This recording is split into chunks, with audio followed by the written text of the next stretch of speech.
Peut-être que tu es sur le point d'abandonner, peut-être que tu tiens encore, mais à peine les mains tremblantes, le cœur épuisé. Tu pries depuis des mois, des années parfois, et le silence semble te répondre. Mais avant de lâcher, écoute une chose, tu n'es pas le premier à traverser cette nuit-là.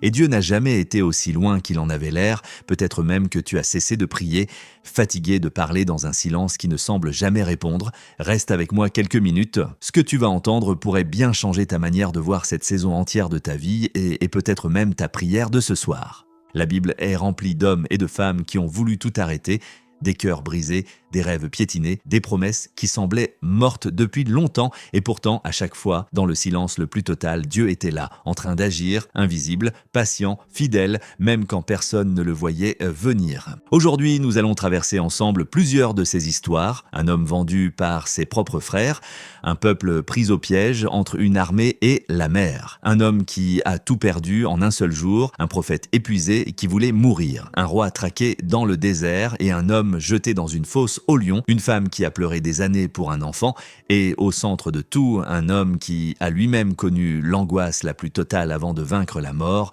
Chacune de ces histoires te dit la même chose sous des formes différentes. La nuit la plus sombre n'est pas la fin, c'est souvent juste avant l'aube que tout semble perdu, c'est souvent au bord du gouffre que Dieu ouvre un chemin que personne n'avait vu venir.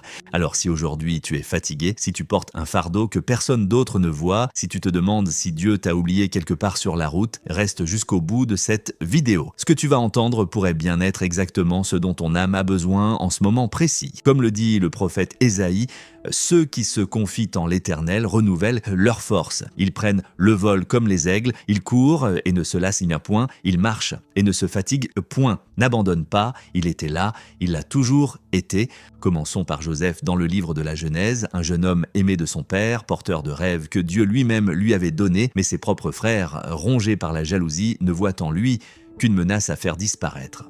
Ce qui devait être une famille devient le lieu de la pire des trahisons. Un jour, loin des yeux de leur père, les frères de Joseph le saisissent, déchirent sa tunique et le jettent au fond d'une fosse aride. Il s'assoit ensuite pour manger, indifférent à ses cris, puis pour quelques pièces d'argent, ils le vendent à des marchands qui partent pour l'Égypte. Joseph a 17 ans, il vient de tout perdre. En Égypte, Joseph devient esclave dans la maison d'un officier. Il travaille dur, reste intègre, refuse même de céder à la tentation. Et pourtant, c'est en prison qu'il finit, accusé injustement par la femme de son maître, trahi par ses frères, puis trahi une seconde fois. Le silence de Dieu semble s'étirer indéfiniment. Des années passent, de longues années dans une cellule égyptienne, loin de sa famille, loin de tout ce qu'il connaissait. Joseph interprète les rêves de deux prisonniers, sauve leur âme d'inquiétude et demande une seule chose à celui qui sera libéré. « Souviens-toi de moi ». Mais l'homme, une fois dehors, l'oublie complètement pendant 2 années entières. 2 ans, imagine l'attente, imagine le silence de Dieu pendant que Joseph reste enfermé, oublié de tous, alors même qu'il n'a rien fait pour mériter cela. Et pourtant, le texte biblique répète une phrase essentielle tout au long de ce récit. L'Éternel était avec Joseph,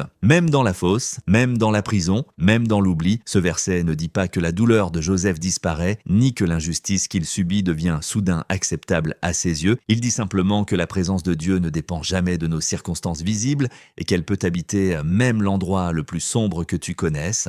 Puis, un jour, tout bascule en une seule journée. Pharaon fait un rêve que personne ne sait interpréter. Le prisonnier oublié se souvient soudain de Joseph. En quelques heures à peine, Joseph passe du cachot au palais, devenant le second homme le plus puissant de toute l'Égypte, chargé de préparer la nation à une famine à venir. Des années plus tard, la famine frappe aussi le pays de Canaan. Les frères de Joseph, ceux-là même qui l'ont vendu, descendent en Égypte pour acheter du grain, sans savoir que l'homme puissant devant qui ils s'inclinent est leur propre frère, celui qu'ils croyaient avoir effacé de leur vie pour toujours. Joseph se fait reconnaître, ses frères, terrifiés, s'attendent à une vengeance méritée. Mais Joseph, en larmes, leur dit des mots que seul un cœur transformé par Dieu peut prononcer.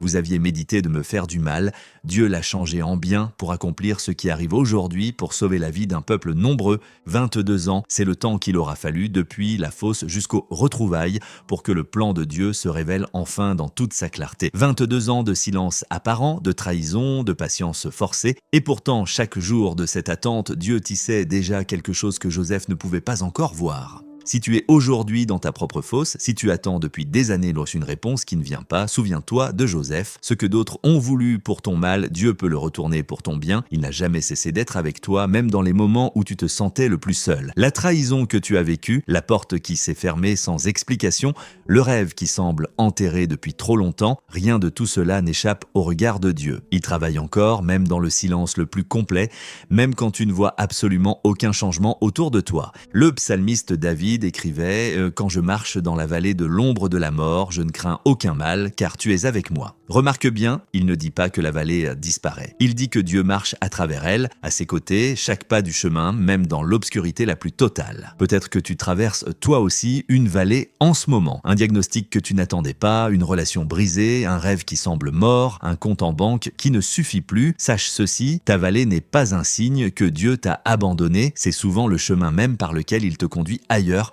Continuons notre traversée avec une autre histoire, celle d'un peuple tout entier pris au piège, sans échappatoire apparente, face à une mer infranchissable et une armée lancée à sa poursuite. Une situation impossible aux yeux des hommes, mais jamais impossible aux yeux de Dieu. Ce récit, vieux de plusieurs millénaires, continue de parler à quiconque se sent aujourd'hui acculé, sans aucune porte de sortie visible devant lui. Le peuple d'Israël vient d'être libéré de 400 ans d'esclavage en Égypte.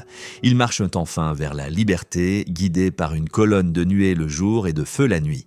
Mais Pharaon change d'avis, il lance toute son armée, chars et cavaliers, à la poursuite du peuple qu'il vient tout juste de libérer. Le peuple d'Israël se retrouve pris au piège, la mer Rouge devant eux, l'armée égyptienne fondant sur eux par derrière, aucune échappatoire, aucun plan de secours, la panique gagne la foule.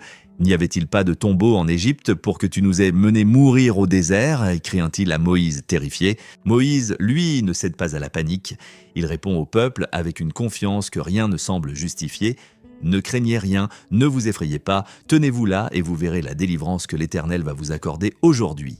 Une promesse folle prononcée face à une impasse totale. Cette nuit-là, la colonne de nuée se déplace derrière le peuple, séparant les deux camps, plongeant l'armée égyptienne dans les ténèbres tandis que le côté d'Israël reste éclairé. Toute la nuit, un vent puissant se lève et souffle sur la mer, repoussant les eaux, préparant en silence ce que personne n'osait encore espérer. Au matin, la mer s'est ouverte en deux, formant un mur d'eau à droite et un mur d'eau à gauche, avec un chemin de terre sèche au milieu, à perte de vue. Ce que l'impasse la plus totale semblait rendre impossible la veille au soir devient sous leurs yeux un chemin tracé au cœur même de l'obstacle. Le peuple entier avance au milieu de la mer à pied sec, les vagues suspendues comme des murailles de chaque côté. Quand l'armée égyptienne s'engage à son tour sur ce même chemin, les eaux se referment brusquement sur elle. En un instant, la menace la plus terrifiante d'Israël disparaît sous les flots, engloutie tout entière. Sur l'autre rive, le peuple qui, la veille encore, criait de terreur, se met à chanter et à danser. Ce qui semblait être leur fin devient le récit de leur plus grande délivrance. Ils avaient regardé l'obstacle et vu une impasse. Dieu, lui, regardait la même mer et y voyait déjà un chemin. Peut-être que ta situation aujourd'hui ressemble à cette mer devant toi et cette armée derrière toi. Aucune issue visible, mais le Dieu qui a ouvert la mer Rouge n'a pas changé. Il ne t'a pas amené jusqu'ici pour t'abandonner devant l'impasse. Ce que tu vois comme un mur, il peut déjà le voir comme un passage. Ne juge pas la fidélité de Dieu à la taille de ton obstacle, juge plutôt la taille de ton obstacle à la lumière de sa fidélité passée, de tout ce qu'il a déjà accompli pour toi, même quand tu ne t'en rendais pas compte sur le moment. L'apôtre Paul, bien plus tard, écrira ces mots depuis une prison. « Nous sommes pressés de toute manière, mais non réduits à l'extrémité, dans la détresse, mais non dans le désespoir. » Une déclaration extraordinaire venant d'un homme enchaîné qui savait par expérience que les circonstances les plus sombres ne définissent jamais le dernier mot de Dieu. L'apôtre Paul écrira encore ces mots à l'église de Rome, au cœur même de ses propres souffrances. « Nous savons que toutes choses concourent au bien de ceux qui aiment Dieu, pas seulement les bonnes choses, toutes choses, y compris celles qui sur le moment semblent n'avoir absolument aucun sens, mais la Bible ne cache pas non plus les moments où la foi elle-même vacille, où la douleur devient presque insupportable. Elle nous donne aussi l'histoire d'un homme qui a tout perdu en une seule journée, pas ses biens seulement, mais ses enfants, sa santé et presque toute raison d'espérer. Job était un homme intègre, craignant Dieu, béni de richesses, de 10 enfants, d'une réputation sans tache dans tout le pays d'Ourtz. Rien dans sa vie ne laissait présager ce qui allait s'abattre sur lui en l'espace de quelques heures à peine, une série de catastrophes qui allaient tout emporter sur son passage. En un seul jour, des messagers se succèdent auprès de Job, chacun apportant une nouvelle plus terrible que la précédente. Ses bœufs, ses ânes, ses chameaux, ses serviteurs, tout est détruit ou volé. Puis vient le dernier message, le plus insupportable. Ses 10 enfants viennent de mourir tous ensemble sous l'effondrement d'une maison. Job se lève, déchire son vêtement, se rase la tête et se prosterne au sol. Puis il prononce des mots que peu d'hommes seraient capables de dire dans un tel instant. L'Éternel a donné et l'Éternel a ôté, que le nom de l'Éternel soit béni. Dans cette épreuve, il ne pêche point contre Dieu, mais l'épreuve ne s'arrête pas là. Job est frappé d'une maladie douloureuse, couvert d'ulcères de la tête aux pieds. Sa propre femme lui dit de maudire Dieu et de mourir. Ses 3 amis viennent le voir, s'assoient avec lui 7 jours et 7 nuits sans dire un mot, tant sa douleur est immense à contempler. Job traverse alors un long tunnel de questions sans réponse, de nuits sans sommeil, de plaintes sincères adressées à Dieu lui-même. Il ne comprend pas pourquoi, il ne reçoit aucune explication, et pourtant, au cœur même de sa souffrance la plus profonde, il prononce cette déclaration devenue célèbre à travers les siècles. Même s'il me tuait, je espérerais en lui. Ces mots ne viennent pas d'un homme qui comprend tout, ils viennent d'un homme qui a choisi de faire confiance à Dieu précisément parce qu'il ne comprend rien à ce qui lui arrive. C'est une foi qui tient non pas grâce aux réponses, mais malgré leur absence. À la fin du livre, Dieu répond enfin à Job, non pas en expliquant pourquoi la souffrance est arrivée, mais en révélant sa grandeur, sa sagesse, sa puissance sur toute la création. Job se tait humblement, reconnaissant qu'il parlait de choses qui le dépassaient infiniment. Sa foi ne repose plus sur la compréhension, mais sur la confiance. Puis vient la restauration. Le texte biblique dit que l'Éternel rendit à Job le double de tout ce qu'il possédait avant. Il eut de nouveau 10 enfants, vécut 140 années de plus et vit ses descendants jusqu'à la 4e génération. La nuit la plus sombre de sa vie n'a pas eu le dernier mot. Si aujourd'hui tu traverses une saison où rien n'a de sens, où les questions restent sans réponse, où Dieu semble silencieux face à ta douleur, l'histoire de Job ne te promet pas de comprendre. Elle te promet que la fin de ton histoire n'est pas encore écrite et que Dieu n'a pas fini d'agir. Continue de te lever chaque matin, même sans comprendre pourquoi cette épreuve est arrivée. La foi de Job n'était pas l'absence de doute ou de larmes, c'était la décision jour après jour de rester fidèle à Dieu malgré ce doute et ces larmes. Passons maintenant à l'histoire du prophète Élie dans le premier livre des rois, un homme qui venait pourtant de vivre la plus grande victoire spirituelle de toute sa vie, un miracle éclatant devant tout un peuple où le feu de Dieu était descendu du ciel devant des centaines de témoins. Et pourtant, à peine quelques versets plus loin, on retrouve ce même prophète fuyant seul dans le désert, épuisé, terrifié par la menace d'une seule femme, la reine Jézabel. Il s'assoit sous un genêt et prononce des mots bouleversants. C'est assez. Maintenant, Éternel, prends mon âme, car je ne suis pas meilleur que mes pères. Élie, l'homme qui venait de voir Dieu manifester sa puissance devant tout un royaume, se retrouve maintenant à vouloir mourir seul sous un arbre dans le désert. La victoire la plus éclatante peut être suivie presque immédiatement de l'épuisement le plus profond. Même les plus grands hommes de foi connaissent ces effondrements. Mais Dieu ne le réprimande pas, il ne lui reproche rien. Il envoie simplement un ange qui le touche doucement et lui dit « Lève-toi et mange ». Élie mange, boit, puis se rendort. L'ange revient une seconde fois avec la même douceur. « Lève-toi et mange, car le chemin est trop long pour toi. » Avant de parler de foi, avant de parler de vision ou de mission, Dieu s'occupe d'abord du corps épuisé de son prophète, du repos, de la nourriture, de la douceur, là où Élie n'attendait qu'un jugement pour sa faiblesse. Parfois, ce dont ton âme a le plus besoin, ce n'est pas une réponse, c'est du repos. Puis Dieu se révèle à Élie, non pas dans le vent violent, non pas dans le tremblement de terre, non pas dans le feu, mais dans un murmure doux et léger. Après tout ce bruit, toute cette bataille, c'est dans le silence que la voix de Dieu se fait enfin entendre clairement. Si toi aussi tu es épuisé, si tu sens que tu n'as plus la force de continuer, sache que Dieu ne te juge pas pour ta fatigue. Il ne te demande pas d'être fort avant de venir à lui. Il vient à toi comme il est venu à Élie, avec douceur, avec du pain, avec du repos. Avant de te demander de porter davantage, Dieu veut d'abord restaurer ce que l'épuisement a brisé en toi. Ne méprise jamais une saison de repos. Elle fait pleinement partie du plan que Dieu a pour toi, autant que la mission qui viendra ensuite. Le roi David lui-même écrira plus tard: mon âme, pourquoi t'abattes-tu et gémis-tu au-dedans de moi? Espère en Dieu, car je le louerai encore. Il est mon salut et mon Dieu. Même les hommes, selon le cœur de Dieu, ont connu ces nuits de découragement profond. Et justement, parlons de David, un homme choisi par Dieu, ou un roi dès sa jeunesse par le prophète Samuel, et qui pourtant allait passer des années entières à fuir pour sauver sa vie, traqué sans relâche par le roi qu'il devait un jour remplacer. David est encore jeune lorsque le prophète Samuel verse l'huile sur sa tête et le désigne comme futur roi d'Israël, une promesse magnifique. Mais entre cette promesse et son accomplissement, David va traverser plus d'une décennie de fuite, de peur et de vie cachée dans les grottes du désert. Le roi Saül, rongé par la jalousie, envoie ses armées traquer David sans relâche. David se cache dans des cavernes dans le désert d'En-Gedi, entouré d'hommes en détresse, endettés, à l'âme amère. Ce n'est pas un palais qu'il dirige, c'est une bande de fugitifs vivant dans la peur constante d'être retrouvés. Un jour, dans la grotte même où David se cache, Saül entre pour se soulager, sans savoir que David et ses hommes se tiennent là, dans l'obscurité, à quelques mètres seulement. Les hommes de David le poussent à tuer le roi sur le champ. David refuse, que l'Éternel me garde de commettre contre mon Seigneur une telle action. David choisit de ne pas précipiter lui-même l'accomplissement de la promesse de Dieu. Il aurait pu prendre un raccourci, s'emparer du trône par la force ce jour-là dans cette grotte.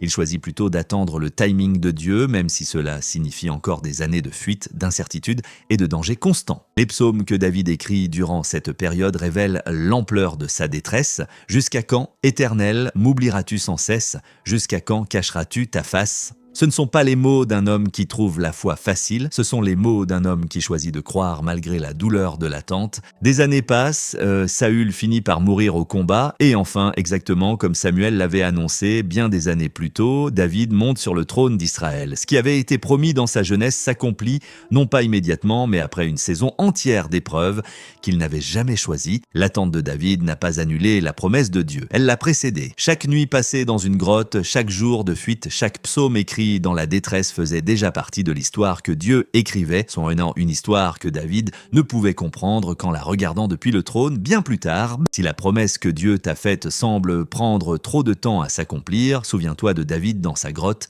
le délai n'est pas un refus, le silence n'est pas un abandon, parfois c'est simplement la saison de préparation qui précède ce que Dieu t'a déjà promis depuis longtemps. Ce que tu vis aujourd'hui n'est peut-être pas un refus de Dieu à ton égard, mais une école silencieuse où il façonne patiemment en toi tout ce que la promesse, une fois accomplie, exigera réellement de ton caractère et de ta foi. Le prophète Habacuc, lui, écrit une prière étonnante en pleine sécheresse et en pleine famine. Quand même le figuier ne fleurirait pas, je me réjouirai en l'Éternel, je me réjouirai dans le Dieu de mon salut. Une joie qui ne dépend pas des circonstances, mais de la personne même de Dieu. Terminons avec l'histoire de Daniel dans l'ancien empire perse, un homme intègre, sage, si compétent que le roi Darius envisage de le placer au-dessus de tout le royaume, une position qui suscite immédiatement la jalousie féroce des autres administrateurs, bien décidés à trouver un moyen de faire tomber Daniel. Ne trouvant aucune faute dans sa conduite, ses ennemis décident de s'attaquer à sa foi elle-même. Ils convainquent le roi de signer un décret interdisant, pendant 30 jours, de prier tout autre dieu que le roi lui-même, sous peine d'être jeté dans une fosse remplie de lions affamés. Daniel apprend la nouvelle du décret, il pourrait facilement prier en secret, fermer sa fenêtre, se cacher, attendre que les 30 jours passent, mais le texte biblique dit qu'il continue, comme auparavant, 3 fois par jour, à genoux devant sa fenêtre ouverte en direction de Jérusalem, à prier ouvertement son Dieu. Ses ennemis, qui l'épiaient, le surprennent en pleine prière et courent aussitôt rapporter la nouvelle au roi. Darius, qui appréciait sincèrement Daniel, tente désespérément de trouver un moyen de le sauver, mais la loi des Mèdes et des Perses ne peut être révoquée, pas même par le roi lui-même. À contre-cœur, le roi ordonne que Daniel soit jeté dans la fosse aux lions avant que la pierre ne scelle l'entrée. Darius lui dit avec une étrange sincérité « Puisse ton Dieu que tu sers avec persévérance te délivrer lui-même ». Puis la pierre se referme et Daniel se retrouve seul dans le noir avec les bêtes. Cette nuit-là, un ange du Seigneur descend dans la fosse et ferme la gueule des lions affamés un à un. Les bêtes les plus redoutables de tout le royaume restent immobiles, incapables de toucher Daniel pendant que celui-ci passe la nuit entière en paix, protégé par une main invisible que personne d'autre ne pouvait voir. Au matin, le roi court à la fosse, le cœur serré, et crie d'une voix angoissée « Daniel, ton Dieu a-t-il pu te délivrer des lions ?» Et depuis le fond de la fosse résonne une réponse extraordinaire. Mon Dieu a envoyé son ange et il a fermé la gueule des lions. Daniel sort de la fosse sans la moindre blessure, sans la moindre trace de morsure sur tout son corps, parce que, dit le texte, il avait eu confiance en son Dieu. Ceux qui l'avaient accusé sont jetés à leur tour dans cette même fosse, et les lions, cette fois, ne montrent aucune retenue. Ce jour-là, le roi Darius lui-même rédige un décret ordonnant à tout son royaume de trembler et de craindre le Dieu de Daniel, ce Dieu vivant qui délivre et qui sauve, qui opère des signes et des prodiges et dont le règne ne finira jamais. Une dernière histoire, plus discrète mais tout aussi puissante, celle d'Anne dans le premier livre de Samuel. Une femme stérile, année après année, dans une société où cela représentait une profonde source de honte et de douleur. Chaque année, elle montait au temple et chaque année, elle repartait le cœur brisé. Anne pleure tellement un jour dans le temple que le prêtre Élie la prend d'abord pour une femme ivre. Elle lui répond, à travers les larmes: « Je suis une femme qui a le cœur triste. Je répandais mon âme devant l'Éternel, une prière si intense qu'elle en devient presque méconnaissable aux yeux des autres. Elle fait un vœu à Dieu ce jour-là. Si Dieu lui donne un fils, elle le consacrera entièrement à son service. Elle ne sait pas encore ce que Dieu prépare. Elle sait seulement qu'elle a choisi, une fois de plus, malgré des années de silence apparent, de continuer à espérer et à prier. Dieu se souvient d'elle. Anne devient enceinte et donne naissance à Samuel, celui-là même qui deviendra l'un des plus grands prophètes d'Israël, celui qui ointera plus tard David comme roi. Des années de larmes silencieuses aboutissent finalement à une histoire qui allait changer le cours entier de la nation. Le cantique qu'Anne prononce alors résonne comme une déclaration de foi façonnée par l'attente. « Mon cœur se réjouit en l'Éternel, il n'y a point de rocher comme notre Dieu. » Ce ne sont pas les mots d'une femme qui a tout reçu facilement, ce sont les mots d'une femme qui a attendu, pleuré et enfin vu. Ton attente à toi n'est peut-être pas un enfant. Peut-être un mariage, une guérison, une réconciliation, un travail, une réponse à une prière que tu répètes depuis des années.